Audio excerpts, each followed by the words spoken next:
Hello ನನ್ನೆಲ್ಲ ಆತ್ಮೀಯ ಶಿಕ್ಷಕ ವಿದ್ಯಾರ್ಥಿ ಮಿತ್ರರೇ, ತಮ್ಮೆಲ್ಲರಿಗೂ ಸ್ವಾಗತ. ಶಿಕ್ಷಕರ ಅರ್ಹತಾ ಪರೀಕ್ಷೆ 2024 ವಿಜ್ಞಾನ ಪತ್ರಿಕೆ 1 ಮತ್ತು 2ರ ಒಂದು ಪಠ್ಯಕ್ರಮಕ್ಕೆ ಅನುಗುಣವಾಗಿ ಪರಿಸರ ವಿಷಯದ ಮೇಲೆ, ಎನ್ವಿರಾನ್ಮೆಂಟಲ್ ಸ್ಟಡೀಸ್ ಮೇಲೆ ಒಂದಿಷ್ಟು ಥಿಯರಿಯನ್ನು ಹೈಲೈಟ್ ಮಾಡ್ತಾ, ಜೊತೆಗೆ ಪರೀಕ್ಷೆಯಲ್ಲಿ ಬರ್ಬೋದಾದಂಥ ಒಂದಿಷ್ಟು ಇಂಪಾರ್ಟೆಂಟ್ ಕ್ವೆಶನ್ ಆನ್ಸರ್ಸನ್ನು ನೋಡೋಣ. Let's look at the topic.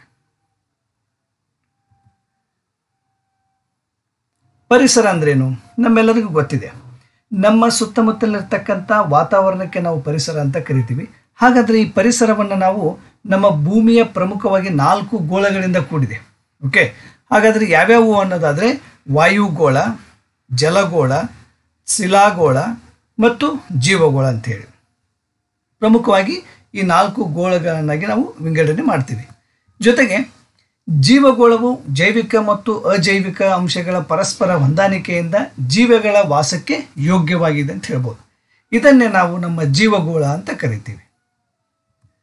ಇನ್ನು ಜೀವಗೋಳ ಎಂಬ ಪದವನ್ನು ಮೊಟ್ಟ ಮೊದಲ ಬಾರಿಗೆ 1875ರಲ್ಲಿ ಎಡ್ವರ್ಡ್ ಸೋಯಿಸ್ ಅನ್ನುವಂಥ ಒಬ್ಬ ಬ್ರಿಟನ್ ಭೂಗೋಳಶಾಸ್ತ್ರಜ್ಞ ಬಳಸಿದ್ರು. ಜೀವಗೋಳವನ್ನು ಈ ಕೆಳಗಂಟೆ ನಾವು ವಿಭಾಗಿಸ್ಬೋದು. ಯಾವ್ಯಾವುದು? ಬಯೋಮ ಪರಿಸರ, ವ್ಯವಸ್ಥೆ ಜೀವ, ಸಮುದಾಯ ಜೀವಿ, ಸಂದಣಿ, ಹೀಗೆ ಈ ಥರ ಒಂದು ವಿವಿಧ ಹಂತಗಳನ್ನಾಗಿ ವಿಭಾಗಿಸ್ಬೋದು. ಇನ್ನು ಬಯೋಮ ಅಂದ್ರೇನು ಅಂದರೆ ಒಂದೇ ರೀತಿಯ ಹವಾಮಾನ ಪರಿಸ್ಥಿತಿ ಹೊಂದಿರುವ ವಿಶಾಲವಾದ ಭೌಗೋಳಿಕ ಪ್ರದೇಶದಲ್ಲಿರುವ ಪರಿಸರ ವ್ಯವಸ್ಥೆಗೆ ನಾವು ಬಯೋಮ ಅಂತ ಕರಿತೀವಿ. ಹೌದಾ? ಇನ್ನು ಬಯೋಮಗಳನ್ನು 2 ವಿಭಾಗಗಳಾಗಿ ವಿಂಗಡಿಸಲಾಗುತ್ತೆ. ಒಂದು ಭೂ ಬಯೋಮ ಮತ್ತು ಇನ್ನೊಂದು ಜಲ ಬಯೋಮ ಅಂಥೇಳಿ. ಇನ್ನು ಭೂ ಬಯೋಮ ಅಂದ್ರೇನು ಅಂದರೆ ಭೂ ಪ್ರದೇಶದಲ್ಲಿನ ಹವಾಮಾನದ ಪರಿಸ್ಥಿತಿಯನ್ನು ಮತ್ತು ಜೀವ ವೈವಿಧ್ಯತೆ ಹೊಂದಿರತಕ್ಕಂಥ ಭೂಮಿಯನ್ನು ನಾವು ಭೂ ಬಯೋಮ ಅಂತ ಕರಿಬೋದು. ಇನ್ನು ಭೂ ಬಯೋಮದಲ್ಲಿ ಜೀವಿಗಳ ವೈವಿಧ್ಯತೆ ಮತ್ತು ಹವಾಮಾನಕ್ಕೆ ವ್ಯತ್ಯಾಸಕ್ಕನುಗುಣವಾಗಿ ಈ ಕೆಳಗಂಡಂತೆ ಮತ್ತೆ ವಿಂಗಡಣೆಯನ್ನು ನಾವು ಮಾಡ್ಬೋದು. ಹೇಗೆ ಅಂತಂದರೆ ಇಲ್ಲಿ ಉಷ್ಣವಲಯದ ನಿತ್ಯ ಹರಿದ್ವರ್ಣದ ಕಾಡುಗಳು, ಸಮಶೀತೋಷ್ಣ ವಲಯದ ಕಾಡುಗಳು, ಹುಲ್ಲುಗಾವಲು ಬಯೋಮಗಳು, ಮರುಭೂಮಿ ಬಯೋಮಗಳು, ಟಂಡ್ರಾ ಬಯೋಮಗಳು, ಆಮೇಲೆ ಈ ಪ್ರತಿಯೊಂದು ಬಯೋಮಗಳು ಭೂ ಬಯೋಮಗಳಾಗಿದ್ದರೂ ಕೂಡ ಪ್ರಾಣಿ ಮತ್ತು ಸಸ್ಯಗಳಲ್ಲಿ ವೈವಿಧ್ಯತೆಯನ್ನು ನಾವು ಕಾಣ್ತೀವಿ. ಇನ್ನು ಜಲ ಬಯೋಮ, ಜಲ ರಾಶಿಯಲ್ಲಿರ್ತಕ್ಕಂಥ ಜೀವ ವೈವಿಧ್ಯತೆ ಮತ್ತು ಪರಿಸರವನ್ನು ಒಟ್ಟಾರೆಯಾಗಿ ನಾವು ಜಲೋಬಯೋಮ ಅಂತ ಕರಿತೀವಿ. ಇಲ್ಲಿ ಜಲೋಬಯೋಮ ಕೂಡ ತಾನು ಕೆಲವು ಪ್ರದೇಶದಲ್ಲಿ ವಿಭಿನ್ನತೆಯಾಗಿದ್ದು, ಜಲಬಯೋಮನಲ್ಲಿ ಪ್ರಾಣಿ ವಾಸ ಮಾಡ್ತಕ್ಕಂಥ ಆಧಾರದ ಮೇಲೆ ಅಂತಹ ಪ್ರದೇಶಗಳನ್ನು ಈ ಕೆಳಗಿನಂತೆ ನಾವು ವಿಭಾಗ ಮಾಡ್ತೀವಿ. ಹೇಗೆ ಅಂತಂದರೆ ಇಲ್ಲಿ ಪ್ಲವಕಣಗಳು ಅಂತ ಕರಿತೀವಿ. ಇಲ್ಲಿ ಅಂದರೆ ನೀರಿನ ಮೇಲೆ ತೇಲಾಡುತ್ತಿರುವಂಥ ಸೂಕ್ಷ್ಮಾಣುಗಳು ಅಂತ ಇವು. ಓಕೆ, ಇನ್ನು ನೆಕ್ಟಾನ್ಗಳು, ನೀರಿನಲ್ಲಿ ಈಜಾಡುತ್ತಾ ಚಟುವಟಿಕೆಯಿಂದ ಇರುವಂಥ ಪ್ರಾಣಿಗಳಿಗೆ ನೆಕ್ಟಾನ್ ಅಂತ ಕರಿತೀವಿ. ಓಕೆ, ಇನ್ನು ಬೆಂದಾಸ್ಗಳು ಅಂದರೆ ನೀರಿನ ತಳಭಾಗದಲ್ಲಿ ತೇಲಾಡುತ್ತಿರುವ ಪ್ರಾಣಿಗಳು. ಜಲೋಬಯೋಮವನ್ನು ಸೂರ್ಯನ ಬೆಳಕಿನ ಪ್ರವೇಶದ ಆಧಾರದ ಮೇಲೆ 2 ಬಯೋಮಗಳಾಗಿ ನಾವೇನು ವಿಂಗಡಿಸಣೆ ಮಾಡ್ತೀವಿ. ಯಾವುದು? ದ್ಯುತಿ ವಲಯ ಅಂತ, ಅಂದರೆ ಇಲ್ಲಿ ಬೆಳಕು ಪ್ರವೇಶಿಸ್ತಕ್ಕಂಥ ವಲಯ ಇದು. ಅಂದರೆ ಸೂರ್ಯನ ವಲಯದಲ್ಲಿ ಸೂರ್ಯನ ಬೆಳಕು ಜಲರಾಶಿಗೆ ತಲುಪುತ್ತದೆ. ಇದಕ್ಕೆ ನಾವು ದ್ವಿತೀಯ ವಲಯ ಅಂತ ಕರಿತೀವಿ. ಅಬಿಸ್ ಅಂತಂದ್ರೇನು? ಇಲ್ಲಿ ಸೂರ್ಯನ ಬೆಳಕು ತಲುಪುವುದಿಲ್ಲ, ಇದಕ್ಕೆ ನಾವು ಅಬಿಸ್ ವಲಯ ಅಂತ ಕರಿತೀವಿ. ಇನ್ನು ಪರಿಸರ ವ್ಯವಸ್ಥೆ. ಪರಿಸರವು ವಿಭಿನ್ನವಾದ ಪ್ರಾಣಿಗಳನ್ನು ಒಳಗೊಂಡಿದೆ. ಈ ಪರಿಸರ ವ್ಯವಸ್ಥೆಯನ್ನು ಪ್ರಮುಖವಾಗಿ ನಾವು 2 ವಿಭಾಗಗಳಲ್ಲಿ ವಿಂಗಡಿಸ್ತೀವಿ. ಅದು ಅಜೈವಿಕ ಘಟಕಗಳು ಮತ್ತು ಜೈವಿಕ ಘಟಕಗಳು ಅಂಥೇಳಿ. ಇನ್ನು ಅಜೈವಿಕ ಘಟಕಗಳಂದ್ರೆ ಏನು ಅನ್ನೋದಾದರೆ ಇವು ಜೈವಿಕ ಘಟಕಗಳಿಗೆ ಸಹಕಾರಿಯಾಗಿವೆ ಹಾಗೂ ಸಂಬಂಧ ಹೊಂದಿವೆ. ಅಜೈವಿಕ ಘಟಕಗಳನ್ನು ಅವಲಂಬಿಸಿ ಅನೇಕ ಜೀವಿಗಳು ಜೀವಿಸುತ್ತವೆ. ಇನ್ನು ಜೈವಿಕ ಘಟಕಗಳಂದರೆ ಇವು ಪರಿಸರದಲ್ಲಿರ್ತಕ್ಕಂಥ ಜೀವಿಗಳನ್ನು ಪ್ರತಿನಿಧಿಸುತ್ತವೆ. ಇವುಗಳಲ್ಲಿ ವಿಭಿನ್ನತೆ ಇದ್ದು ಒಂದು ಜೀವಿಯ ಮತ್ತೊಂದು ಜೀವಿಯನ್ನು ಅವಲಂಬಿಸಿದೆ. ಅಂದರೆ ಒಂದು ಜೀವಿ ಮತ್ತೊಂದು ಜೀವಿಯನ್ನು ಅವಲಂಬಿಸಿದೆ ಅಂತ. ಅಂದರೆ ಜೈವಿಕ ಘಟಕಗಳನ್ನು ನಾವು ಮತ್ತೆ 3 ವಿಭಾಗಗಳಲ್ಲಿ ವಿಂಗಡಿಸ್ತೀವಿ. ಯಾವ್ಯಾವು ಅಂದರೆ ಉತ್ಪಾದಕರು, ಭಕ್ಷಕರು. ಓಕೆ, ಇನ್ನು ಉತ್ಪಾದಕರಂದ್ರೆ ಏನು? ಇವು ಪರಿಸರದಲ್ಲಿರ್ತಕ್ಕಂಥ ಅಜೈವಿಕ ಘಟಕಗಳನ್ನು ಬಳಸಿಕೊಂಡು ತಮ್ಮ ಆಹಾರವನ್ನು ತಾವೇ ತಯಾರಿಸಿಕೊಳ್ಳುವ ಒಂದು ಜೀವಿಯಾಗಿದೆ. ಇವು ಎಲ್ಲ ಜೀವಿಗೂ ಆಹಾರವನ್ನು ಒದಗಿಸುತ್ತವೆ. ಉದಾಹರಣೆಗೆ ಸಸ್ಯ. ಇನ್ನು ಭಕ್ಷಕರು ಅಂದರೆ ಉಪಯೋಗಿಗಳು. ಇವುಗಳು ಉತ್ಪಾದಕರನ್ನು ಆಹಾರಕ್ಕಾಗಿ ಅವಲಂಬಿಸಿರುವಂಥವು. ಇವುಗಳಿಗೆ ಆಹಾರ ತಯಾರಿಸಲು ಸಾಧ್ಯವಿಲ್ಲ. ಇವು ಪರಾವಲಂಬಿಗಳು. ಇವುಗಳು ಆಹಾರ ಪಡೆಯುವ ವಿಧಾನವನ್ನು ಆಧರಿಸಿ ಈ ಕೆಳಗಿನಂತೆ ನಾವು ಮತ್ತೆ ಇದನ್ನು ವಿಭಾಗಿಸ್ತೀವಿ. ಹೇಗೆ ಅನ್ನೋದಾದರೆ, ಇಲ್ಲಿ ಪ್ರಥಮ ಭಕ್ಷಕರು ಅಂತ ಅಂದರೆ ಪ್ರೈಮರಿ ಕನ್ಸ್ಯೂಮರ್ಸ್ ಅಂತ ಕರಿತೀವಿ. ಅಂದರೆ ಉತ್ಪಾದಕರನ್ನು ನೇರವಾಗಿ ಭಕ್ಷಿಸುವ ಪ್ರಾಣಿಗಳು. ಇವು ಸಸ್ಯಾಹಾರಿ ಪ್ರಾಣಿಗಳು. ಫಾರ್ ಎಕ್ಸಾಂಪಲ್ ಹಸು, ಮೊಲ, ಜಿಂಕೆ, ಆನೆ ಎಕ್ಸೆಟ್ರಾ. ಇನ್ನು ದ್ವಿತೀಯ ಅಂದರೆ ಸೆಕೆಂಡರಿ ಕನ್ಸ್ಯೂಮರ್ಸ್ ಅಂತ ಏನು ಕರಿತೀವಿ, ಇವರು ಪ್ರಾಥಮಿಕ ಭಕ್ಷಕರನ್ನು ತಿಂದು ಬದುಕುವ ಪ್ರಾಣಿಗಳು. ಸಾಮಾನ್ಯವಾಗಿ ಮಾಂಸಾಹಾರಿಗಳಾಗಿರ್ತವೆ. ಈಗ ಹುಲಿ, ಸಿಂಹ, ಚಿರತೆ, ತೋಳ, ಕಪ್ಪೆ ಎಕ್ಸೆಟ್ರಾ. ಓಕೆ. ಇನ್ನು ತೃತೀಯ ಭಕ್ಷಕರು ಅಂದರೆ ಟರ್ಷರಿ ಕನ್ಸ್ಯೂಮರ್ಸ್ ಅಂದರೆ ದ್ವಿತೀಯ ಭಕ್ಷಕರನ್ನು ತಿನ್ನುವಂಥ ಪ್ರಾಣಿಗಳು. ಯಾವುದು ಅಂತಂದರೆ ಹಾವು. ಇಲ್ಲಿ ಕಪ್ಪೆಯನ್ನು ತಿಂದು ಹಾವು ಬದುಕುತ್ತೆ, ಹೌದಾ? ಹಾವು ಕಪ್ಪೆಯನ್ನು ತಿನ್ನುತ್ತೆ. ನೆಕ್ಸ್ಟ್ ಚತುರ್ಥ ಭಕ್ಷಕರು ಅಂದರೆ ಕ್ವಾಟರ್ನರಿ ಕನ್ಸ್ಯೂಮರ್ಸ್ ಅಂದರೆ ತೃತೀಯ ಭಕ್ಷಕರನ್ನು ತಿನ್ನುವಂಥ ಪ್ರಾಣಿಗಳು, ಚತುರ್ಥ ಅಂತ ಹೇಳ್ಬೋದು. ಹೀಗೆ ಇನ್ನು ಐದನೇದು ವಿಘಟಕರು ಅಂತಂದರೆ ಡಿಕಾಂಪೋಸರ್ಸ್ ಅಂದರೆ ಪ್ರಾಣಿಗಳು ಸತ್ತ ನಂತರ ಅವುಗಳ ದೇಹದಲ್ಲಿರ್ತಕ್ಕಂಥ ಕಾರ್ಬನಿಕ್ ವಸ್ತುಗಳನ್ನು ವಿಭಜಿಸುವ ಮೂಲಕ ಆಹಾರ ಪಡೆಯುತ್ತವೆ. ಇಂಥ ಜೀವಿಗಳಿಗೆ ನಾವು ವಿಘಟಕರು ಅಂತ ಕರೀತೀವಿ. ಫಾರ್ ಎಕ್ಸಾಂಪಲ್ ಬ್ಯಾಕ್ಟೀರಿಯಾ, ಸಿಲೆಂದ್ರಸ್. ಓಕೆ, ಇವು ಡಿಕಾಂಪೋಸರ್ಸ್ ಇವು. ಇನ್ನು ಇವುಗಳ ವಿಘಟನೆಯಿಂದ ಭೂರಾಸಾಯನಿಕ ಚಕ್ರಗಳು ಕೂಡ ಸೃಷ್ಟಿಯಾಗ್ತವೆ ಅಂತ ಹೇಳ್ಬೋದು. ಇನ್ನು ಆಹಾರ ಸರಪಳಿ, ಫುಡ್ ಚೈನ್ ಯಾವ ರೀತಿ ಇರುತ್ತೆ ಅಂದರೆ, ಪರಿಸರದಲ್ಲಿರ್ತಕ್ಕಂಥ ಜೀವಿಗಳು ಕೆಲವು ಆಹಾರವನ್ನು ತಯಾರಿಸಿದರೆ ಕೆಲವು ಈ ಜೀವಿಯನ್ನು ಅವಲಂಬಿಸಿವೆ. ಪ್ರಕೃತಿಯಲ್ಲಿ ಒಂದು ಜೀವಿ ಮತ್ತೊಂದು ಜೀವಿಯನ್ನು ಅವಲಂಬಿಸಿ ಜೀವಿಸುತ್ತದೆ. ಇದೇ ಆಹಾರ ಸರಪಳಿ. ಓಕೆ, ಈ ಆಹಾರ ಸರಪಳಿಯನ್ನು ನಾವು 3 ವಿಧಗಳಾಗಿ ವಿಂಗಡಿಸಲಾಗುತ್ತದೆ. ಒಂದು ಸಸ್ಯಾಹಾರಿ ಸರಪಳಿ ಅಂತ ಕರೀಬೋದು. ಅಂದರೆ ಇಲ್ಲಿ ಹಸಿರು ಸಸ್ಯಗಳಿಂದ ಕೂಡಿದ ಸರಪಳಿ, ಇದು ಭಕ್ಷಕ ಪ್ರಾಣಿಗಳಿಗೆ ತಲುಪುತ್ತದೆ. ದೆನ್ ಪರಾವಲಂಬಿ ಆಹಾರ ಸರಪಳಿ. ದೆನ್ ಥರ್ಡ್ ಒನ್ ಕೊಳೆತಿನಿ ಆಹಾರ ಸರಪಳಿ. ಇಲ್ಲಿ ಪರಾವಲಂಬಿ ಅಂತಂದರೆ ಪರಾವಲಂಬಿ ಪ್ರಾಣಿಗಳನ್ನು ಅವಲಂಬಿಸ್ತಕ್ಕಂಥ ಪ್ರಾಣಿಗಳು ಅಂತ ಹೇಳ್ಬೋದು. ಇನ್ನು ಕೊಳೆತಿನಿ ಆಹಾರ ಅಂತಂದರೆ ಕೊಳೆತ ದೇಹದಲ್ಲಿರುವ ಕಾರ್ಬನಿಕ್ ವಸ್ತುಗಳನ್ನು ಆಹಾರವಾಗಿ ಸೇವಿಸುವ ಪ್ರಾಣಿಗಳು ಪ್ರಾಥಮಿಕ ಸ್ತರದಲ್ಲಿದ್ದರೆ ಇಂತಹ ಆಹಾರ ಸರಪಳಿಗಳಿಗೆ ನಾವು ಕೊಳೆತಿನಿ ಆಹಾರ ಸರಪಳಿ ಅಂತ ಕರಿತೀವಿ. ಫಾರ್ ಎಕ್ಸಾಂಪಲ್ ಕಸ, ಎರೆಹುಳು, ಹಕ್ಕಿಗಳು. ಓಕೆ. ಇನ್ನು ಆಹಾರ ಜಾಲ ಅಂದರೆ ಏನು ಅಂದರೆ ಪರಿಸರದಲ್ಲಿರುವ ಒಂದು ಜೀವಿಗೆ 10 ಜೀವಿಗಳು ಸಂಬಂಧ ಹೊಂದಿದ್ದು ಅನೇಕ ಆಹಾರ ಸರಪಳಿಗಳು ಉಂಟಾಗುತ್ತವೆ. ಇಂತಹ ಆಹಾರ ಸರಪಳಿಗಳನ್ನು ನಾವು ಒಟ್ಟಾಗಿ ಆಹಾರ ಜಾಲ ಎಂದು ಕರೆಯುತ್ತೇವೆ.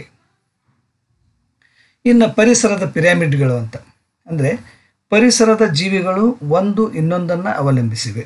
ಅಂದರೆ ಕೆಳ ಹಂತದಿಂದ ಮೇಲಿನ ಹಂತಕ್ಕೆ ಪ್ರಾಣಿಗಳ ಸಂಖ್ಯೆ ಕಡಿಮೆಯಾಗುತ್ತಾ ಹೋಗುತ್ತದೆ. ಇದನ್ನು ಪ್ರತಿನಿಧಿಸುವಂಥ ಚಿತ್ರಣವನ್ನೇ ನಾವು ಏನಂತ ಕರಿತೀವಿ, ಪರಿಸರದ ಪಿರಮಿಡ್ಗಳಂತ ಕರಿತೀವಿ. ಈ ಪರಿಸರದ ಪಿರಮಿಡ್ಗಳಲ್ಲಿ ಆರಂಭದಲ್ಲಿ ಉತ್ಪಾದಕರಿದ್ದರೆ ತುದಿಯಲ್ಲಿ ಮಾಂಸಾಹಾರಿಗಳಿರ್ತವೆ. ಹೇಗೆ ಅಂತಂದರೆ ಇಲ್ಲಿ ನೋಡ್ಬೋದು. ಇಲ್ಲಿ ತೃತೀಯ ಭಕ್ಷಕರು, ದ್ವಿತೀಯ ಭಕ್ಷಕರು, ಪ್ರಾಥಮಿಕ ಭಕ್ಷಕರು, ದೆನ್ ಉತ್ಪಾದಕರು ಅಂತ. ಈ ಥರ ನಾವು ಈ ಒಂದು ಪರಿಸರದ ಆಹಾರದ ಪಿರಮಿಡನ್ನು ನಾವು ಮಾಡ್ಬೋದು ಅಂತ. ಇನ್ನು ಪರಿಸರದ ಪಿರಮಿಡ್ಗಳನ್ನು 3 ವಿಭಾಗಗಳನ್ನಾಗಿ ವಿಂಗಡಿಸಲಾಗಿದೆ. ಯಾವ್ಯಾವು ಅನ್ನೋದಾದರೆ ಸಂಖ್ಯಾ ಪಿರಮಿಡ್, ಜೀವರಾಶಿ ಪಿರಮಿಡ್, ಶಕ್ತಿ ಪಿರಮಿಡ್. ಅಂದರೆ ಇಲ್ಲಿ ಸಂಖ್ಯಾ ಪಿರಮಿಡ್ ಅಂದರೆ ಏನು ಅಂದರೆ ಪರಿಸರ ಪಿರಮಿಡ್ನಲ್ಲಿ ಬರತಕ್ಕಂಥ ಪ್ರಾಣಿಗಳನ್ನು ಸಂಖ್ಯೆಗಳ ರೀತಿಯಲ್ಲಿ ಪ್ರತಿನಿಧಿಸುವ ಪಿರಮಿಡನ್ನು ಸಂಖ್ಯಾ ಪಿರಮಿಡ್ ಅಂತ ಕರಿತೀವಿ. ಅಂದರೆ ಇದರಲ್ಲಿ 2 ವಿಧ ಇದಾವೆ. ಯಾವ್ಯಾವುದು ಅಂದರೆ ನೇರ ಪಿರಮಿಡ್ ಅಂದರೆ ಇದು ಉತ್ಪಾದಕರಿಂದ ಭಕ್ಷಕರ ಕಡೆಗೆ ಅಂದರೆ ಹೆಚ್ಚು ಸಂಖ್ಯೆಯಿಂದ ಕಡಿಮೆ ಸಂಖ್ಯೆಗೆ ಸಾಗುತ್ತದೆ. ಇದಕ್ಕೆ ನೇರ ಪಿರಮಿಡ್ ಅಂತೀವಿ. ಇನ್ನು ತಲೆ ಕೆಳಗಾದ ಪಿರಮಿಡ್ ಅಂದರೆ ಇದು ಭಕ್ಷಕರ ಕಡೆಯಿಂದ ಉತ್ಪಾದಕರ ಕಡೆಗೆ ಅಂದರೆ ಕಡಿಮೆಯಿಂದ ಹೆಚ್ಚು ಸಂಖ್ಯೆಯ ಕಡೆಗೆ ಸಾಗುತ್ತದೆ. ಓಕೆ. ಇನ್ನು ಥರ್ಡ್ ಒನ್ ಜೀವರಾಶಿ ಪಿರಮಿಡ್ ಅಂತ ಕರೀತೀವಿ. ಇದು ಒಂದು ಸ್ತರದಲ್ಲಿ ಕಂಡುಬರುವ ಜೀವಿಗಳ ಒಟ್ಟು ತೂಕವನ್ನು ತೆಗೆದುಕೊಂಡು ರಚಿಸಿರ್ತಕ್ಕಂಥ ಪಿರಮಿಡ್. ಇನ್ನು ಶಕ್ತಿ ಪಿರಮಿಡ್ ಪ್ರತಿಯೊಂದು ಸ್ತರದಲ್ಲಿ ಜೀವಿಗಳಿಗೆ ಒದಗಿಸುವ ಆಹಾರ ಶಕ್ತಿ ಪ್ರಮಾಣ ಆಧರಿಸಿ ರಚಿಸಲಾಗಿರ್ತಕ್ಕಂಥ ಪಿರಮಿಡ್ ಇದು. ಓಕೆ. ಇನ್ನು ಜೀವಿಗಳ ಪರಿಸರ ಹೊಂದಾಣಿಕೆ ಯಾವ ರೀತಿ ಇರುತ್ತದೆ ಅಂದರೆ ಒಂಟೆಯನ್ನು ನಾವು ಮರುಭೂಮಿಯ ಹಡಗು ಅಂತ ಕರಿತೀವಿ. ಯಾಕೆಂದರೆ ಒಂಟೆ ಮರಳುಗಾಡಿನ ಒಂದು ವಾತಾವರಣಕ್ಕೆ ಪರಿಸರಕ್ಕೆ ಹೊಂದ್ಕೊಂಡಿದೆ. ಅಲ್ಲಿ ತನಗೆ ದೇಹದ ಆಕಾರ ಹೇಗಿರಬೇಕು, ಅದರ ಆಹಾರ ಪದ್ಧತಿ, ಅದು ವಾಸಿಸ್ತಕ್ಕಂಥ ರೀತಿ ಎಲ್ಲವೂ ಆ ಪರಿಸರಕ್ಕೆ ಹೊಂದಾಣಿಕೆಯಾಗಿ ಅದು ಸಲೀಸಾಗಿ ಅಲ್ಲಿ ಜೀವನ ಮಾಡಲಿಕ್ಕೆ ಸಾಧ್ಯ. ಅದೇ ಬೇರೆ ಪ್ರಾಣಿಗಳು ಆ ಒಂದು ಮರುಭೂಮಿ ಪರಿಸರದಲ್ಲಿ ಹೊಂದ್ಕೊಳ್ಳಿಕ್ಕೆ ಆಗೋದಿಲ್ಲ. ಆ್ಯಂಡ್ ಇನ್ನು ಒಂಟೆಯ ದಪ್ಪವಾದ ಕೊಬ್ಬಿನಿಂದ ಕೂಡಿದ ಒಂದು ದಿಬ್ಬ ಹೊಂದಿದ್ದು ಅದರಲ್ಲಿರುವ ಕೊಬ್ಬು ಕರಗುವುದರಿಂದ ದಾಹ ಕಡಿಮೆಯಾಗುತ್ತದೆ. ಇದು ಬೆವರಲಾರದಂಥ ಪ್ರಾಣಿ. ಇನ್ನು ಮರಳಲ್ಲಿ ನಡೆಯಲು ಉದ್ದವಾದ ಕಾಲುಗಳನ್ನು, ಮೃದುವಾದ ಅಗಲವಾದ ಪಾದಗಳಿದೆ. ಓಕೆ. ಇನ್ನು ಪಾಪಸ್ಕಳ್ಳಿ, ಖರ್ಜೂರ, ಕುರುಚಲು ಗಿಡಗಳು, ಜಡೆಕಳ್ಳಿಗಳ ಕಾಂಡಗಳು ದಪ್ಪವಾಗಿದ್ದು ಮುಳ್ಳಿನಿಂದ ಕೂಡಿರುತ್ತವೆ. ಇವುಗಳಿಗೆ ನೀರು ಸಂಗ್ರಹಿಸುವ ಸಾಮರ್ಥ್ಯ ಇರುತ್ತದೆ. ಇನ್ನು ವಾಯು ಜೀವನಕ್ಕೆ ಹೊಂದಾಣಿಕೆ. ಓಕೆ. ಪಕ್ಷಿಗಳು ಹಾಗೂ ಬಾವಲಿಗಳಿಗೆ ಗಾಳಿಯಲ್ಲಿ ಹಾರಲು ರೆಕ್ಕೆಗಳಿವೆ. ಇನ್ನು ಹಕ್ಕಿಗಳು ಟೊಳ್ಳಾದ ಮೂಳೆಗಳನ್ನು ಹೊಂದಿವೆ. ಇಂತಹ ಮೂಳೆಗಳಿಗೆ ವಾಯುವಿಕ ಮೂಳೆಗಳಂತ ಕರಿತೀವಿ ನಾವು. ಓಕೆ. ಇನ್ನು ಗಾಳಿಯನ್ನು ಸೀಳಿ ಚಲಿಸುವ ಅನುಕೂಲವಿದೆ. ಅವುಗಳ ಬಾಡಿ ಶೇಪ್ ಆ ಥರ ಇರ್ತದೆ. ಬಲವಾದ ಸ್ನಾಯುಗಳುಳ್ಳ ರೆಕ್ಕೆಗಳನ್ನು ಹೊಂದಿರುವುದರಿಂದ ಸಾವಿರಾರು ಮೈಲಿ ವಲಸೆ ಹೋಗಲು ಸಾಧ್ಯವಾಗುತ್ತದೆ. ಇನ್ನು ಫಾರ್ ಎಕ್ಸಾಂಪಲ್ ನೋಡಿ, ಕಣ್ಣು ದೂರದ ವಸ್ತುಗಳ ವೀಕ್ಷಣೆಗಾಗಿ ತೀಕ್ಷ್ಣವಾದ ಕಣ್ಣು ದೃಷ್ಟಿ ಇರುತ್ತವೆ. ಆಮೇಲೆ ಗರಿಗಳು, ಇನ್ನು ಚಳಿ, ಮಳೆ, ಬಿಸಿಲಿನಿಂದ ರಕ್ಷಣೆ ಹೊಂದಲು ತೈಲಯುಕ್ತವಾದಂಥ ಗರಿಗಳನ್ನು ಹೊಂದಿರುತ್ತವೆ, ವಿಂಗ್ಸ್ ಅಂತ ಹೇಳಿ. ಇನ್ನು ಕಾಲುಗಳು ವಸ್ತುಗಳನ್ನು ಬಲವಾಗಿ ಹಿಡಿಯಲು ಅನುಕೂಲವಾಗುವಂಥ ಪಂಚೆಯುಳ್ಳ ಕಾಲುಗಳು ಇರ್ತವೆ.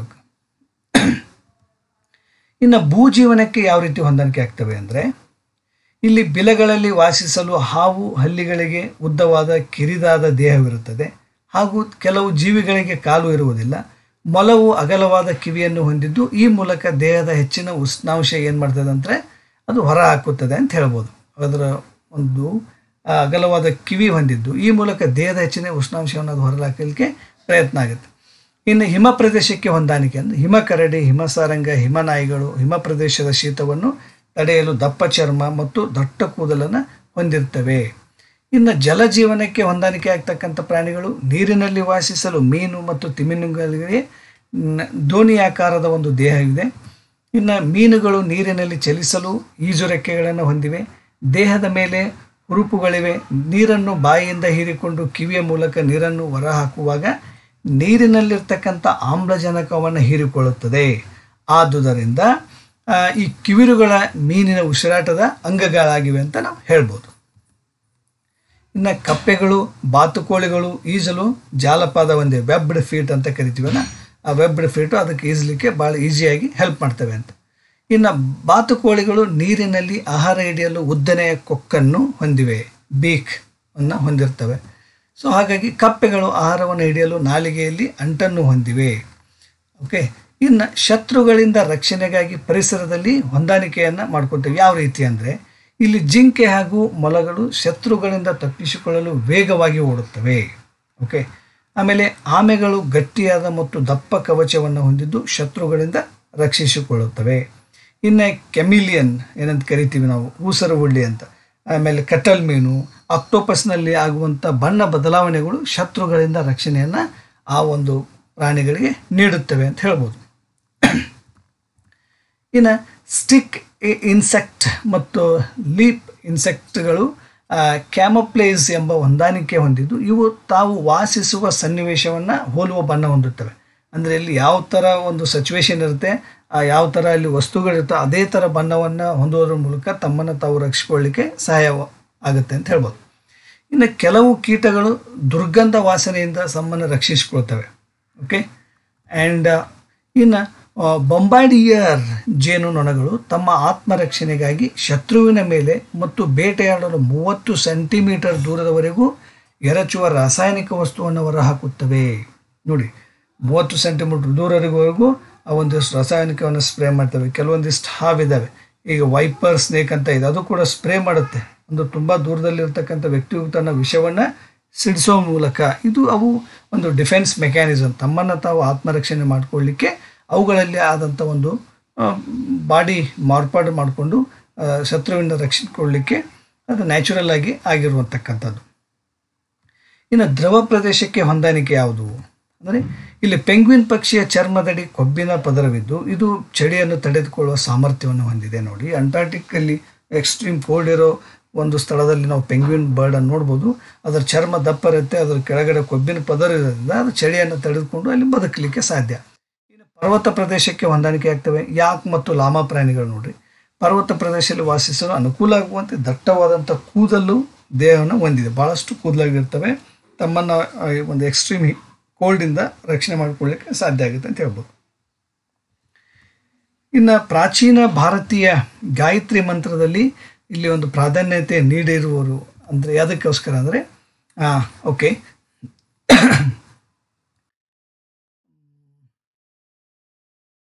ಈ ಒಂದು ಪರಿಸರ ಒಂದು ಟಾಪಿಕ್ ಮೇಲೆ ಒಂದಿಷ್ಟು ಪ್ರಶ್ನೆಗಳನ್ನು ನೋಡೋಣ. ಇನ್ನು ಪ್ರಾಚೀನ ಭಾರತೀಯ ಗಾಯತ್ರಿ ಮಂತ್ರದಲ್ಲಿ ಪ್ರಾಧಾನ್ಯತೆ ನೀಡಿರುವರು ಯಾರು, ಯಾವುದಕ್ಕಂತಂದರೆ ಬುದ್ಧಿಗೆ ಪ್ರಾಧಾನ್ಯತೆಯನ್ನು ನೀಡಿದ್ದಾರೆ ಅಂತ ಹೇಳ್ಬೋದು.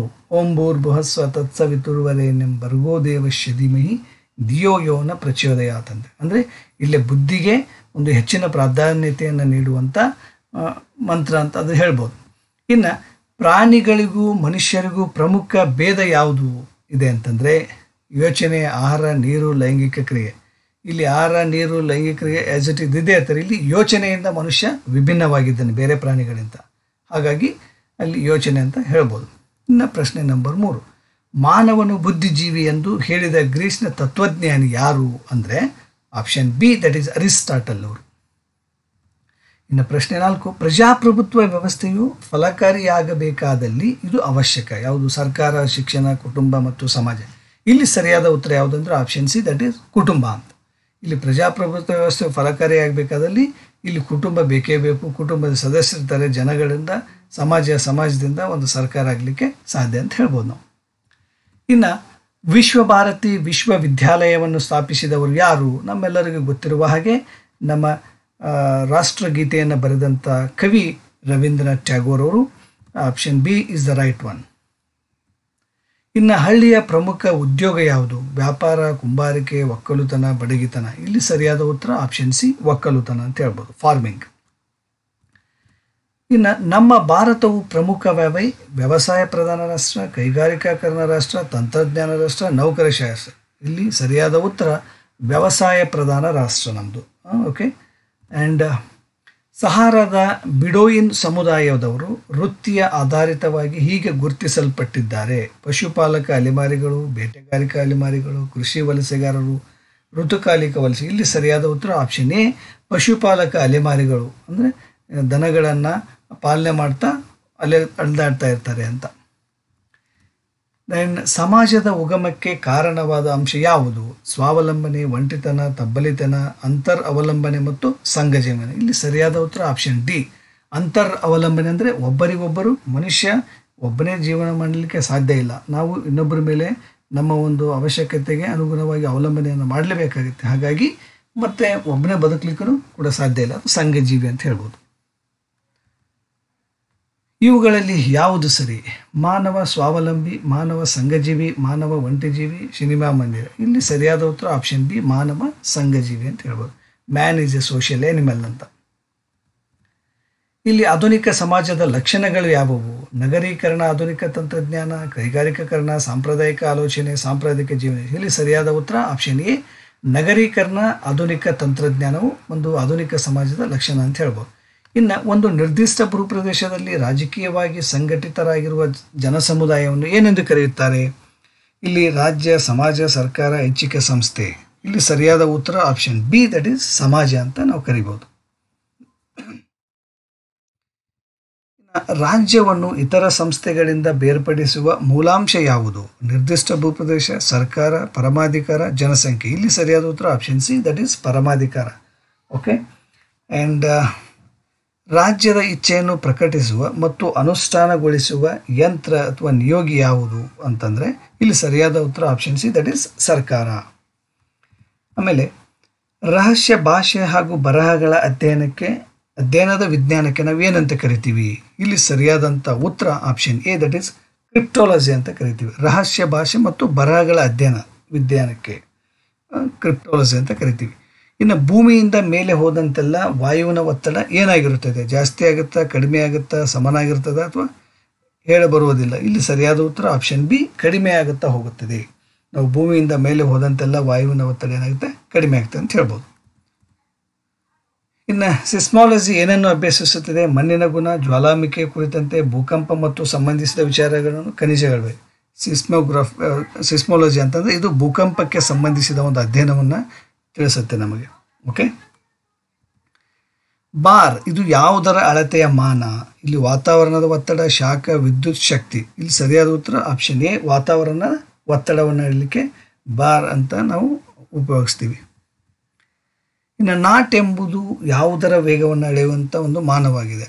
ವಾಹನಗಳು, ವಿಮಾನ, ಹಡಗುಗಳು, ಕ್ಷಿಪಣಿಗಳು. ಇಲ್ಲಿ ಸರಿಯಾದ ಉತ್ತರ ಆಪ್ಷನ್ ಸಿ, ಹಡಗುಗಳು. ನಾಟಿಕಲ್ ಡಿಸ್ಟೆನ್ಸ್ ಅಂತ ಕರೀತೀವಿ. ಹಡಗುಗಳು ನೀರಿನಲ್ಲಿ ಎಷ್ಟು ದೂರದಲ್ಲಿದ್ದಾವೆ ಅದಾಗ ಅದಕ್ಕೆ ನಾಟಿಕಲ್ ಡಿಸ್ಟೆನ್ಸ್ ಈ ಥರ ಯೂಸ್ ಮಾಡ್ತೇವೆ. ಇನ್ನು ಥಿಯಾಲಜಿ ಯಾವ ವಿಷಯವನ್ನು ಕುರಿತು ಅಭ್ಯಸಿಸುತ್ತದೆ? ಓಕೆ, ಇಲ್ಲಿ ಸರಿಯಾದ ಉತ್ತರ option A, that is religions ಅಂತ. The study of religions is called as theology. ಇನ್ನು ಹಾಲಿನ ಸಾಂದ್ರತೆಯನ್ನು ಅಳೆಯಲು ಉಪಯೋಗಿಸುವ ಉಪಕರಣ ಯಾವುದು? ನಮ್ಮೆಲ್ಲರಿಗೂ ಗೊತ್ತಿದೆ, ಇಟ್ಸ್ ನಥಿಂಗ್ ಬಟ್ ಲ್ಯಾಕ್ಟೋಮೀಟರ್ ಅಂತ. Option B. ಸೊನ್ನೆಯನ್ನು ಒಂದು ಸಂಖ್ಯೆ ಎಂದು ತೋರಿಸಿ ಅದರ ಗಣಿತ ಪ್ರಕ್ರಿಯೆಯನ್ನು ಪರಿಚಯಿಸಿದವರು ಯಾರು? ಇಲ್ಲಿ ಸರಿಯಾದ ಉತ್ತರ ಆಪ್ಷನ್ ಸಿ, ಬ್ರಹ್ಮಗುಪ್ತ ಅಂತ. ವಿಶ್ವ ಪರಿಸರ ದಿನವನ್ನು ಆಚರಿಸುವ ದಿನ ಯಾವುದು? ಜುಲೈ, ಜೂನ್, ಆಗಸ್ಟ್ ಯಾವುದು ಅಲ್ಲ. ಇಲ್ಲಿ ಸರಿಯಾದ ಉತ್ತರ June 5, option C. World environment day ಅನ್ನು ಆಚರಿಸ್ತೀವಿ. ಇನ್ನು ಸಂಜೆಯ ನಕ್ಷತ್ರ ಎಂಬ ಪರ್ಯಾಯ ಪದದಿಂದ ಕರೆಯಲ್ಪಡುವ ಗ್ರಹ ಯಾವುದು? ನಮ್ಮೆಲ್ಲರಿಗೂ ಗೊತ್ತಿರ್ಬೋದು, ಇಟ್ಸ್ ನಥಿಂಗ್ ಬಟ್ ಶುಕ್ರ ಗ್ರಹ ಅಂತ ಕರಿತೀವಿ. ಓಕೆ, ಮಾರ್ನಿಂಗ್ ಸ್ಟಾರ್ ಅಂತಲೂ ಕರೀತಾರೆ. ದೆನ್ ಬಂಡೀಪುರ್ ವನ್ಯಜೀವಿ ಅಭಯಾರಣ್ಯವು ಇರುವ ರಾಜ್ಯ ಯಾವುದು? ನಮ್ಮೆಲ್ಲರಿಗೂ ಗೊತ್ತಿದೆ, it's none other than Karnataka. Option A is the right one. ಗ್ರಹಗಳಲ್ಲಿ ಅತಿ ವೇಗವಾಗಿ ಪರಿಭ್ರಮಿಸುವ ಗ್ರಹ ಯಾವುದು? ಇಲ್ಲಿ ಸರಿಯಾದ ಉತ್ತರ ಆಪ್ಷನ್ ಸಿ, ಗುರು ಗ್ರಹ ಅತಿ ವೇಗವಾಗಿ ಪರಿಭ್ರಮಿಸುತ್ತೆ ಅಂತ ಹೇಳ್ಬೋದು. ಇನ್ನು ಗಾಳಿಯಲ್ಲಿರ್ತಕ್ಕಂಥ ಆಮ್ಲಜನಕದ ಪ್ರಮಾಣ ಎಷ್ಟು? ನಮ್ಮೆಲ್ಲರಿಗೂ ಗೊತ್ತಿದೆ, ದಟ್ ಈಸ್ 25.1. ಇನ್ನು ಸಲೀಂ ಅಲಿ ಅವರು ಯಾವುದಕ್ಕೆ ಪ್ರಸಿದ್ಧಿಯನ್ನು ಪಡೆದಿದ್ದಾರೆ ಅಂದರೆ ಪರಿಸರ ಅಧ್ಯಯನ, ಪಕ್ಷಿಗಳ ಅಧ್ಯಯನ, ಸರೋವರಗಳ ಅಧ್ಯಯನ, ಸೂಕ್ಷ್ಮಜೀವಿಗಳ ಅಧ್ಯಯನ. ಇಲ್ಲಿ ಅವರು ಸಂಬಂಧಿಸಿದ್ದು ಪಕ್ಷಿಗಳ ಅಧ್ಯಯನಕ್ಕೆ. ಆಪ್ಷನ್ ಬಿ, ಪಕ್ಷಿ ಪ್ರೇಮಿ ಸಲೀಂ ಅಲಿ ಅಂತ ಅವ್ರನ್ನ ಕರೀತಾರೆ. ಇದನ್ನು ಕುಬ್ಜ ಗ್ರಹವೆಂದು ಕರೆಯಲಾಗುತ್ತದೆ. ಯಾವುದು? ಗುರು, ಬುಧ, ಶನಿ ಯಾವುದು ಅಲ್ಲ. ಇಲ್ಲಿ ಸರಿಯಾದ ಉತ್ತರ ಆಪ್ಷನ್ ಎ, ಗುರು ಗ್ರಹವನ್ನು ನಾವು ಕುಬ್ಜ ಗ್ರಹ ಅಂತ ಕರಿತೀವಿ. ಆ್ಯಂಡ್ ಶುಷ್ಕ ವಾತಾವರಣವನ್ನು ಹೊಂದಿರುವ ಗ್ರಹ ಯಾವುದು? ಓಕೆ, ಇಲ್ಲ ಸರಿಯಾದ ಉತ್ತರ ಆಪ್ಷನ್ ಡಿ, ಭೂಮಿ ಅಂತ. ಇನ್ನು ಉಂಗುರಗಳನ್ನು ಹೊಂದಿರುವ ಗ್ರಹ ಯಾವುದು? ಭೂಮಿ, ಶುಕ್ರ, ಶನಿ ಯಾವುದು ಅಲ್ಲ. ಇಲ್ಲಿ ಸರಿಯಾದ ಉತ್ತರ option C, that is Shani ಗ್ರಹ. ಇಲ್ಲಿ ಉಂಗುರ ವ್ಯವಸ್ಥೆಯನ್ನು ಹೊಂದಿರತಕ್ಕಂಥ ಶನಿ ಮತ್ತು ಗುರು ಗ್ರಹ. ಓಕೆ, ಆಕಾಶದಿಂದ ಭೂಮಿಯ ವಾತಾವರಣವನ್ನು ಪ್ರವೇಶಿಸುವ ದ್ರವ್ಯದ ಚೂರುಗಳಿಗೆ ನಾವೇನಂತ ಕರಿತೀವಿ? ಗ್ರಹಗಳು, ನಕ್ಷತ್ರಗಳು, ಉಲ್ಕೆಗಳು ಯಾವುದು ಅಲ್ಲ. ಇಲ್ಲಿ ಸರಿಯಾದ ಉತ್ತರ ಆಪ್ಷನ್ ಸಿ, ದಟ್ ಈಸ್ ಉಲ್ಕೆಗಳು ಅಂತ ಕರಿತೀವಿ ನಾವು. 76 ವರ್ಷಗಳಿಗೊಮ್ಮೆ ಕಾಣಿಸಿಕೊಳ್ಳುವ ಧೂಮಕೇತು ಯಾವುದು? ಹ್ಯಾಲಿ, ಹೋಲಿ, ಹಾಲಿ ಯಾವುದು ಅಲ್ಲ. ಇಲ್ಲಿ ಹ್ಯಾಲಿ ಧೂಮಕೇತು. Option A is the right one. Halley ಈ ಒಂದು ಧೂಮಕೇತು ಕಾಮೆಟ್ 76 ವರ್ಷಕ್ಕೊಂದ್ಸರಿ ಕಾಣಿಸುತ್ತೆ. ಇನ್ನು 1986ರಲ್ಲಿ ಕಾಣಿಸಿಕೊಂಡ ಹ್ಯಾಲಿ ಧೂಮಕೇತು ಪುನಃ ಗೋಚರಿಸುವುದು ಯಾವಾಗ? ನೋಡಿ, ಜಸ್ಟ್ ಇದಕ್ಕೆ 76 ಇಯರ್ಸ್ ಆ್ಯಡ್ ಮಾಡಿ, ದಟ್ ಈಸ್ ಆಪ್ಷನ್ ಸಿ, 2062ನಲ್ಲಿ ಮತ್ತೆ ಈ ಹ್ಯಾಲಿ ಧೂಮಕೇತು ನಾವು ನೋಡ್ಬೋದು. ಭಾರತವು ಮಾನವ ಜನಾಂಗದ ತೊಟ್ಟಿಲು ಎಂದವರು ಯಾರು? ಮಾರ್ಕ್ ಟ್ವೈನ್, ಕಾರ್ಲ್ ಮಾರ್ಕ್ಸ್ ಯಾರೂ ಅಲ್ಲ. ಇಲ್ಲಿ ಸರಿಯಾದ ಉತ್ತರ ಆಪ್ಷನ್ ಸಿ, ಕಾರ್ಲ್ ಮಾರ್ಕ್ಸ್ ಅವರು. ಸ್ವಾವಲಂಬನೆ ಮತ್ತು ವೃತ್ತಿ ಗೌರವದ ಸಂದೇಶ ಸಾರಿದವರು ಯಾರು? ನೆಹರು, ಮದರ್ ತೆರೆಸಾ, ಗಾಂಧೀಜಿ ಎಲ್ಲರೂ. ಇಲ್ಲಿ ಸರಿಯಾದ ಉತ್ತರ ಆಪ್ಷನ್ ಸಿ, ಗಾಂಧೀಜಿ. ಇನ್ನು ನಮ್ಮ ರಾಷ್ಟ್ರೀಯ ಕ್ರೀಡೆ ಯಾವುದು? ನಮ್ಮೆಲ್ಲರಿಗೂ ಗೊತ್ತಿದೆ, ಇಟ್ಸ್ ನಥಿಂಗ್ ಬಟ್ ಹಾಕಿ ಅಂತ. ಕ್ರಿಕೆಟು ಆಸ್ಟ್ರೇಲಿಯಾದಿದ್ದು. ಓಕೆ, ಇನ್ನು ಅತಿ ಶೀತ ಪ್ರದೇಶದ ಮನೆಗಳು ಯಾವುವು ಅಂತಂದರೆ ಇಲ್ಲಿ ಆಪ್ಷನ್ ಎ, ಇಗ್ಲೋ ಅಂತ ಕರೀತಾರೆ. ಚಂದ್ರನ ಭ್ರಮಣೆಯ ವೇಗ ಎಷ್ಟು ಅಂದರೆ ಸರಿಯಾದ ಉತ್ತರ ದಟ್ ಈಸ್ 18 km/h. 16.7 km/h ಅಂತ. ಓಕೆ, ಇನ್ನು ಚಂದ್ರನ ದ್ರವ್ಯರಾಶಿ ಎಷ್ಟಿದೆ? ಮಾಸ್, ಹೌದಾ? ಮೂನ್ ಮಾಸ್ ಎಷ್ಟಿದೆ ಅಂದರೆ option A, that is 7.35 × 1022 kg. Okay, ಇನ್ನು O3 ಓಜೋನ್, ಅಣು, ಸಂಯುಕ್ತ, ಧಾತು, ಅಣು ಮತ್ತು ಧಾತು. ಇಲ್ಲಿ ಸರಿಯಾದ ಉತ್ತರ ಆಪ್ಷನ್ ಡಿ, ಅಣು ಮತ್ತು ಧಾತು, ಓಜೋನ್. ಇನ್ನು ಹಸಿರು ಮನೆಗೆ ಕಾರಣವಾದ ಅನಿಲ ಯಾವುದು ಅಂತ ಕೇಳಿದ್ದಾರೆ. ನಮ್ಮೆಲ್ಲರಿಗೂ ಗೊತ್ತಿದೆ, that's nothing but carbon dioxide, CO2. ನಿಸರ್ಗದ ಆಯ್ಕೆಯ ಸಿದ್ಧಾಂತ ಮಂಡಿಸಿದ ವಿಜ್ಞಾನಿ ಯಾರು? Charles Darwin, Fisher, Oparin, Haldane. ಇಲ್ಲಿ ನಮ್ಮೆಲ್ಲರಿಗೂ ಗೊತ್ತಿದೆ ಆಪ್ಷನ್ ಎ ಚಾರ್ಲ್ಸ್ ಡಾರ್ವಿನ್ ಅವರು. ಇನ್ನು ಸೌರವ್ಯೂಹದಲ್ಲಿ ಅತ್ಯಂತ ಹೊಳೆಯುವ ಗ್ರಹ ಯಾವುದು? ಭೂಮಿ, ಶುಕ್ರ, ಬುಧ, ಶನಿ. ಸರಿಯಾದ ಉತ್ತರ ಆಪ್ಷನ್ ಬಿ, ದಟ್ ಇಸ್ ಶುಕ್ರ ಗ್ರಹ, ಶೈನಿಂಗ್ ಸ್ಟಾರ್. ಓಕೆ. ಉಂಗುರವನ್ನು ಹೊಂದಿರುವ ಗ್ರಹಗಳು ಯಾವುವು? ಇಲ್ಲಿ ಸರಿಯಾದಂಥ ಉತ್ತರ ಶನಿ ಮತ್ತು ಯುರೇನಸ್ ಅಂತ ಹೇಳ್ಬೋದು. ಆಮೇಲೆ ಅಯೋಡಿನ್, ಅಮೋನಿಯಂ ಕ್ಲೋರೈಡ್ನಂಥ ಘನವಸ್ತುಗಳು ಉಷ್ಣದಿಂದ ದ್ರವ ಸ್ಥಿತಿಗೆ ಬದಲಾಗದೆ ನೇರವಾಗಿ ಅನಿಲ ಸ್ಥಿತಿಗೆ ಬದಲಾಗುತ್ತೆ. ಇಂಥ ವಸ್ತುಗಳನ್ನು ಹೀಗೆ ಕರಿತೀವಿ ನಾವು. ಏನಂತ ಕರೀತಾರೆ ಇವಕ್ಕೆ ಅಂದರೆ ಉತ್ಪನ್ನನ ವಸ್ತುಗಳಂತ ಕರೀತಾರೆ. ಇಲ್ಲಿ ಸರಿಯಾದ ಉತ್ತರ ಆಪ್ಷನ್ ಎ. ಓಕೆ. ದೆನ್ ಭೂಮಿಯಲ್ಲಿ ಸಿಗುವ ನೀರು ಎಷ್ಟು ಭಾಗದಷ್ಟು ಸಮುದ್ರ ಮತ್ತು ಸಾಗರದಲ್ಲಿದೆ? ಅಂದರೆ 97.2% ನೀರು ಎಲ್ಲಿದೆ ಅಂದರೆ ಸಮುದ್ರದಲ್ಲಿ ಮತ್ತು ಸಾಗರದಲ್ಲಿದೆ ಅಂತ ಹೇಳ್ಬೋದು. ಸಾರ್ಕ್ ಅಸ್ತಿತ್ವಕ್ಕೆ ಬಂದಂಥ ವರ್ಷ ನಮ್ಮೆಲ್ಲರಿಗೂ ಗೊತ್ತಿದೆ, 1985ರಲ್ಲಿ. ಇನ್ನು ಪರಿಸರದ ಬಗ್ಗೆ ಜಾಗೃತಿಯನ್ನು ಮೂಡಿಸಲು ವಿಶ್ವ ಪರಿಸರ ದಿನವನ್ನು ಆಚರಿಸುವುದು ಜೂನ್ 5ರಂದು. Option B is the right one. ಶಿಕ್ಷಕರು ಸೂಚಿತ ಚಟುವಟಿಕೆಗಳನ್ನು ಕೈಗೊಳ್ಳುವ ಮೊದಲು ಕ್ಷೇತ್ರ ಭೇಟಿ ಮಾಡಬೇಕು, ವಾರ್ಷಿಕವಾಗಿ ಒಮ್ಮೆ ಸಭೆ ಕರೆಯಬೇಕು, ವಾರ್ಷಿಕ ಯೋಜನೆಯನ್ನು ಸಿದ್ಧಪಡಿಸಬೇಕು, ತಾಂತ್ರಿಕ ಯೋಜನೆಯನ್ನು ಸಿದ್ಧಪಡಿಸ್ಕೊಳ್ಬೇಕು. ಇಲ್ಲಿ ಸರಿಯಾದ ಉತ್ತರ ಆಪ್ಷನ್ ಸಿ, ವಾರ್ಷಿಕ ಯೋಜನೆಯನ್ನು ಸಿದ್ಧಪಡಿಸ್ಕೊಳ್ಬೇಕು. Annual action plan, annual plan ಇರ್ತದೆ, ಅದನ್ನು ನಾವು ಮಾಡ್ಕೋಬೇಕು ಅಂತ.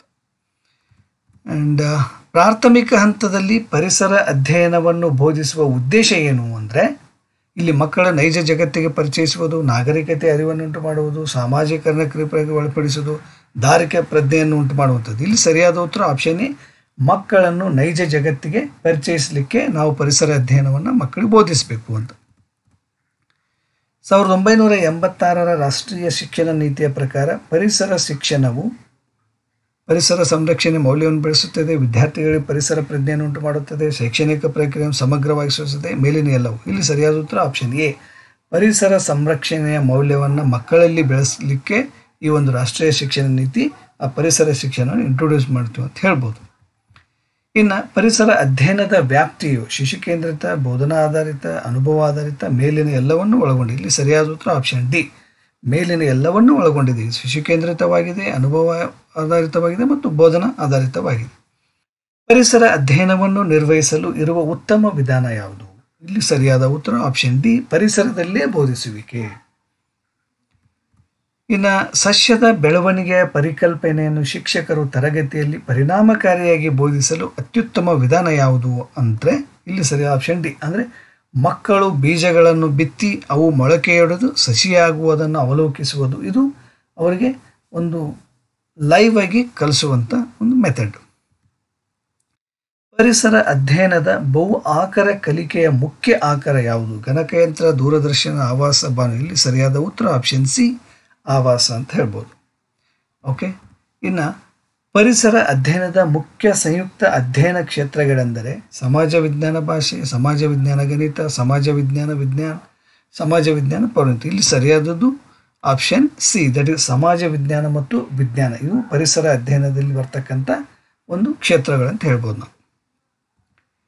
ಇನ್ನು ಸಂದರ್ಭೋಚಿತ ಕಲಿಕೆಯು ಬೋಧನೆ ಮತ್ತು ಕಲಿಕೆಯು ಮಾಧ್ಯಮಿಕ ಸಿದ್ಧಾಂತ, ಅನ್ವೇಷಣಾತ್ಮಕ ಸಿದ್ಧಾಂತ, ಸಾಂಸ್ಕೃತಿಕ ಸಿದ್ಧಾಂತ ಮತ್ತು ರಚನಾತ್ಮಕ. ಇಲ್ಲಿ ಸರಿಯಾದ ಉತ್ತರ ಆಪ್ಷನ್ ಡಿ, ರಚನಾತ್ಮಕ ಸಿದ್ಧಾಂತವನ್ನು ಆಧರಿಸಿದೆ ಅಂತ ಹೇಳ್ಬೋದು. ಇನ್ನು ಪರಿಸರದ ಸೌಂದರ್ಯವನ್ನು ವರ್ಣಿಸುವ ಮೌಲ್ಯವೇ ಸೌಂದರ್ಯಾತ್ಮಕ ಮೌಲ್ಯ ಅಂತ ನಾವು ಹೇಳ್ಬೋದು, ಆಪ್ಷನ್ ಬಿ. ಇನ್ನು ಪರಿಸರ ಅಧ್ಯಯನವನ್ನು ಉತ್ಕೃಷ್ಟಗೊಳಿಸಲು ಈ ಕೆಳಗಿನ ಯಾವ ಅಂಶಗಳು ಸಹಕಾರಿಯಾಗಿವೆ ಅಂದರೆ ಕಲಿಕೋಪಕರಣಗಳು, ಪ್ರಾಯೋಗಿಕ ಉಪಕರಣ, ಮೂರ್ತ ರೂಪದ ಉಪಕರಣ, ಮೇಲಿನ ಎಲ್ಲವೂ. ಇಲ್ಲಿ ಸರಿಯಾದ ಉತ್ತರ ಆಪ್ಷನ್ ಡಿ, ದಟ್ ಈಸ್ ಮೇಲಿನ ಎಲ್ಲವೂ.